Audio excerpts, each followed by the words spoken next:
yourself in one word? If I was to describe myself in one word, it would be driven.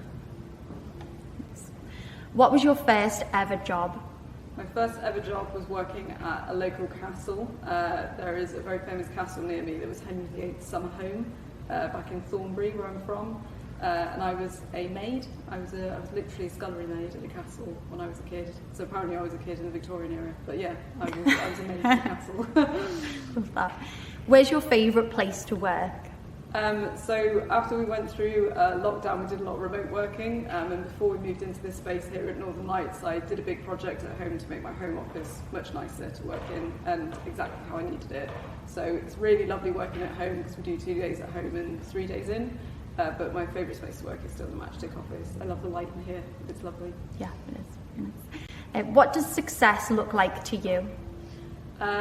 Success to me is far less stress than I've experienced previously. I think if I can get to a point where I feel like I've done the right amount of work for a day, even if that's not 8 hours that day, and feel like I can stop, that for me feels like a very big measure of success. What has been the highlight of your career so far? The highlight of my career, outside of just starting the business at all and it going relatively okay, is probably moving into this space. I think particularly when I met my business partner Greg, who runs the business with me, we had a vision for what we wanted the space to look like, and I feel like when we moved in here and made it our own, this is what we have in our heads. So this is probably as closest as we've got to some of the biggest plans we've had, which is really lovely. Nice.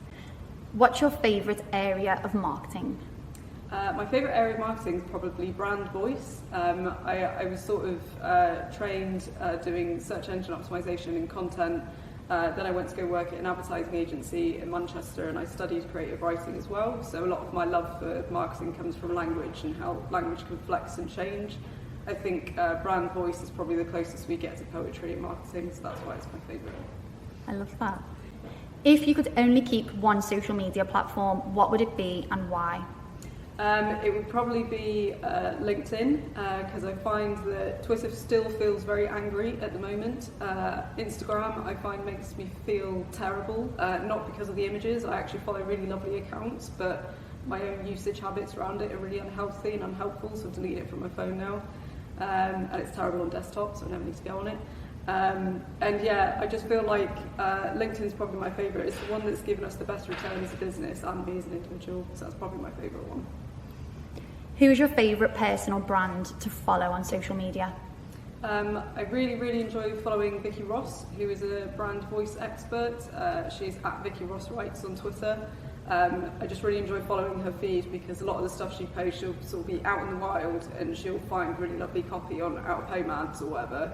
And because she's London-based, she often gets it first. So it's always really interesting seeing what she puts with it and says why it's good or why it's bad. I just always find that really interesting.